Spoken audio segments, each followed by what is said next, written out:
అందరికీ హాయ్. ఈరోజు కాకరకాయ శనగపప్పు కర్రీ ఎలా చేసుకుందామో చూద్దాము.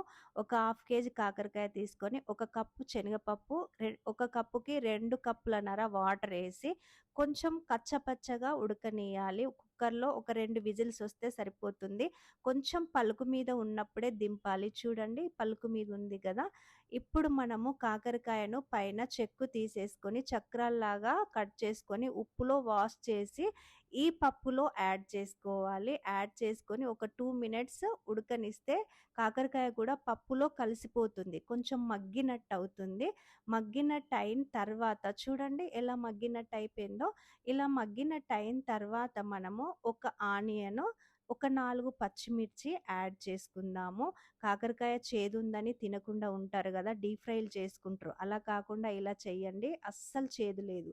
సరిపడా కారము అంటే నేను ఇంకొక 2 స్పూన్ల కారం యాడ్ చేసిన. ఒక స్పూన్ ధనియాల పౌడరు, హాఫ్ స్పూన్ మెంతి పౌడరు, ఒక 2 స్పూన్ల సాల్ట్ ఏసుకొని ఇప్పుడు చింతపండు పులుసు కూడా యాడ్ చేసుకుంటే చాలా చాలా టేస్టీగా ఉంటుంది. చేదనేది అస్సలుండదు. మనము డీప్ ఫ్రై చేసుకుంటాం, కాకరకాయ చట్నీ పెట్టుకుంటాం గానీ, ఇలా చేసుకొని తినము. చాలా టేస్టీగా ఉంటుంది. కొంచెం పసుపు యాడ్ చేసేసి మళ్ళీ ఒక 2 విజిల్స్ వచ్చే వరకి ఉడకబెట్టేసేయండి. ఇలా ఉడకబెట్టిన తర్వాత మనం పోపు చేసుకుంటే చాలా చాలా టేస్టీగా ఉంటుంది. మా పిల్లలు కాకరకాయ తినరు, మేము కాకరకాయ తినము. చాలా చేదుగుంటది.